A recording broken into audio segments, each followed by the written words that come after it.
नमस्कार, आप देख रहे हैं दर्श न्यूज। मैं हूं आपके साथ रितेश शर्मा।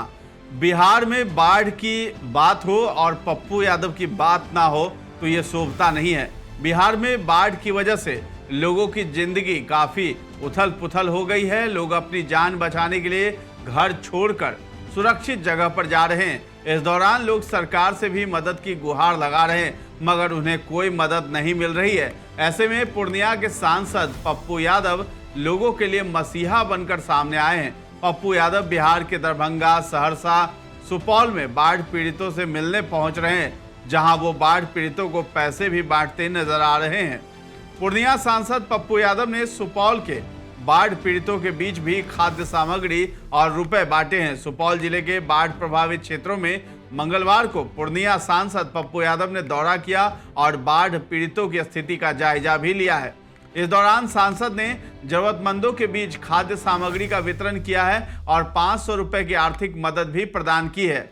आपको बता दें कि पप्पू यादव ने बाढ़ पीड़ितों को 500 रुपए अपने हाथों से दिए हैं। जैसे ही पप्पू यादव ने अपने हाथों में 500 रुपए की गड्डी निकाली, वहां मौजूद महिलाओं की भारी भीड़ भी उनकी गाड़ी के पास जमा हो गई। एक एक कर सांसद ने महिलाओं और अन्य जरूरतमंदों को 500 रुपए अपने हाथों से दिए। उनके इस कार्य से वहां उपस्थित लोगों में राहत की उम्मीद जगी। सिर्फ राहत सामग्री देने तक ही नहीं, सांसद पप्पू यादव ने बाढ़ पीड़ितों की कठिनाइयों को भी सुना है। सांसद पप्पू यादव ने तत्काल प्रभाव से संबंधित अधिकारियों से बात कर समस्याओं के समाधान का आश्वासन भी दिया है।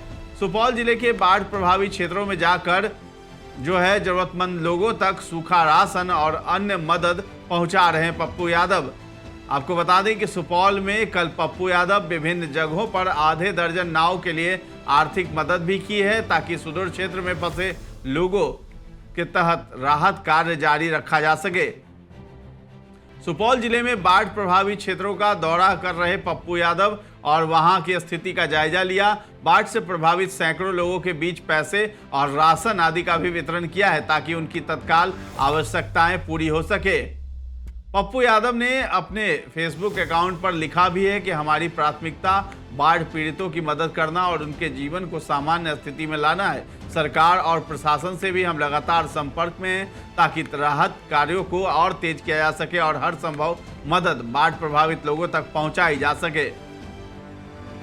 इसके साथ ही आगे लिखा है पप्पू यादव ने कि पूर्णिया में जनता दर्शन कर सीधा सुपौल के लिए आ गया था, जहां बाढ़ की तबाही के बारे में सूचना मिली थी, इसलिए अपना लंच साथ ले आया और जब मौका मिला तब हमने गाड़ी पर ही लंच कर लेना उचित समझा है। आपको वीडियो में दिखाई दे रहा होगा कि किस तरीके से पप्पू यादव गाड़ी की सनरूफ से बाहर निकले हुए हैं और हाथों में प्लेट लिए हुए वहीं खाना खाते हुए नजर आ रहे हैं। गाड़ी स्पीड में चल रही है और पप्पू यादव खाना खाते हुए नजर आ रहे हैं। ऐसा नेता आपको कहीं और देखने को नहीं मिलेगा जो गाड़ी के सनरूफ से बाहर निकल करके बाढ़ पीड़ितों के बीच खाना खाते हुए अपने कर्म पथ पर चलता हुआ दिखाई देगा।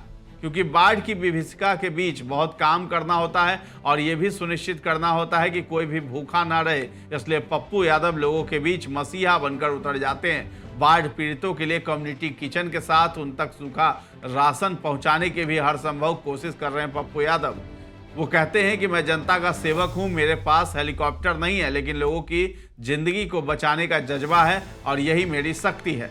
इस मौके पर जल संसाधन विभाग के इंजीनियर भी मौजूद थे, जिन्हें पप्पू यादव ने बांध की कैपेसिटी और डिस्चार्ज को लेकर महत्वपूर्ण जानकारी भी दी और उन्हें इन मुद्दों पर ध्यान देने के लिए भी कहा। सांसद ने यह भी कहा कि वे बाढ़ पीड़ितों की सहायता के लिए हर संभव प्रयास करेंगे और उनके राहत कार्यों में कोई कमी नहीं छोड़ी जाएगी। उनका ये दौरा बाढ़ से प्रभावित लोगों के लिए एक बड़ी सहायता के रूप में देखा जा रहा है। दरअसल बिहार में अब तक 55 प्रखंडों की करीब 10 लाख आबादी बाढ़ से प्रभावित हुई है। आपदा प्रबंधन विभाग के मुताबिक बिहार के 16 जिले पूर्वी चंपारण, पश्चिमी चंपारण, अररिया, किशनगंज, गोपालगंज, शिवहर, सीतामढ़ी, सुपौल, सिवान, मधेपुरा, मुजफ्फरपुर, पूर्णिया, मधुबनी, दरभंगा, सारण और सहरसा के 55 प्रखंडों की 269 ग्राम पंचायतों में बाढ़ का पानी प्रवेश कर गया है। सांसद पप्पू यादव बाढ़ के बीच सहरसा जिले के महेशी प्रखंड के बिड़गांव भी पहुंचे थे। बाढ़ पीड़ितों के लिए सामूहिक रसोई की व्यवस्था के लिए जेब से निकालकर 50,000 रुपए कैश भी दिए थे। इस दौरान पीड़ितों को सरकार से मदद नहीं मिलने की बात भी कही। ये पप्पू यादव ही थे जिन्होंने कुछ साल पहले पटना में जब बाढ़ आई थी तब मंत्रियों के घरों पर राहत सामग्री भी सप्लाई की थी। भारी भरकम शरीर भी पप्पू यादव की भावनाओं की राह में बाधा नहीं बनता और वे बाढ़ के पानी में भी तौलिया लपेटकर उतरने से नहीं शर्माते हैं। जो काम अभी सरकार, सत्तारूढ़ दल के विधायक और सांसदों को करना चाहिए वो काम केवल और केवल पप्पू यादव कर रहे हैं। गुहार लगाने भर की देर है, मदद मिलने में देरी नहीं होगी, ये पप्पू यादव की गारंटी होती है। पिछली बार की बात है जब पप्पू यादव एक जगह लोगों की परेशानियों को बांटने पहुंचे थे। वहां लोगों को देने के लिए उनको पैसे कम पड़ गए तो उन्होंने अपने दोस्त से उधार लेकर लोगों की मदद की। ये वीडियो सोशल मीडिया पर बहुत वायरल हुआ था। आज आधा से अधिक बिहार जल प्रलय का शिकार है। 4 से 5 बांध टूट गए हैं और गांव जल समाधि की शक्ल अख्तियार किए हुए इस समय बिहार में 40 सांसद और 243 विधायकों के अलावा 75 विधान पार्षद भी हैं। कुल मिलाकर 358 नेताओं का निर्वाचन हुआ है जो या तो विधायक हैं या फिर सांसद। लेकिन जब लोगों की सेवा की बारी आती है तो पप्पू यादव की तस्वीर ही सोशल मीडिया पर दिखाई देती है। पप्पू यादव मीडिया मैनेजमेंट नहीं करते, वे काम ही ऐसी दिलेरी से करते हैं कि मीडिया की मजबूरी बन जाती है उनको फुटेज देना। ये काम बाकी के 357 नेता भी कर सकते हैं, लेकिन बाढ़ या किसी और परेशानी में ये एसी कमरों से निकलते ही नहीं। ऐसे ही नेता बात बात पर मीडिया को दोष देते रहते हैं। अरे भाई, कुछ करोगे तभी तो फुटेज भी पाओगे।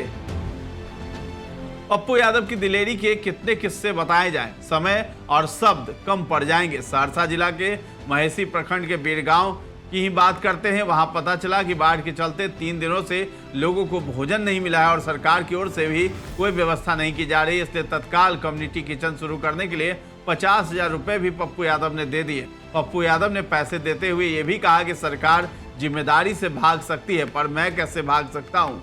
2 दिन पहले ही पप्पू यादव ने अपने पिताजी के स्मृति में एक विवाह भवन, 2 एम्बुलेंस, कई गाय बकरी और सिलाई मशीन गरीब लोगों की सेवा में दान कर दिया। पप्पू यादव का कहना है कि मेरी कोशिश यही है कि आम लोगों के जीवन में गुणात्मक बदलाव हो और इसके लिए ये मेरी छोटी सी कोशिश है। पप्पू यादव का प्रोफाइल क्या है? पप्पू यादव का पूरा नाम राजेश रंजन है। उनका जन्म 24 दिसंबर 1969 को हुआ था। पेशे से राजनेता पप्पू यादव ने 1991, 96, 99, 2004, 14, फिर से 2014 और 2014 में अलग अलग लोकसभा क्षेत्रों से चुनाव जीतकर संसद पहुंचे हैं। 2015 में वे सर्वश्रेष्ठ सांसदों की सूची में भी स्थान पा चुके हैं। 2014 के लोकसभा चुनाव में पप्पू यादव ने शरद यादव को हराया था। 2015 के बिहार विधानसभा चुनाव में पप्पू यादव ने जन अधिकार पार्टी बनाई थी और 40 सीटों पर अपने प्रत्याशी उतारे थे। हालांकि पप्पू यादव की पार्टी फ्लॉप हो गई थी और उसके एक भी प्रत्याशी ने अपनी छाप नहीं छोड़ी थी। 2024 के लोकसभा चुनाव के दौरान पप्पू यादव ने अपनी पार्टी का विलय कांग्रेस में कर दिया था, पर कांग्रेस ने उन्हें पूर्णिया से टिकट नहीं दिया और ये सीट राजद के हिस्से में चली गई थी। उसके बाद पप्पू यादव ने पूर्णिया से निर्दलीय चुनाव लड़ा और बड़ी जीत हासिल की थी। तो ये जानकारी आपको कैसी लगी है हमें कमेंट सेक्शन में जाकर के जरूर बताएं और हमारे चैनल को अब तक सब्सक्राइब नहीं किया तो जरूर कर लें। धन्यवाद।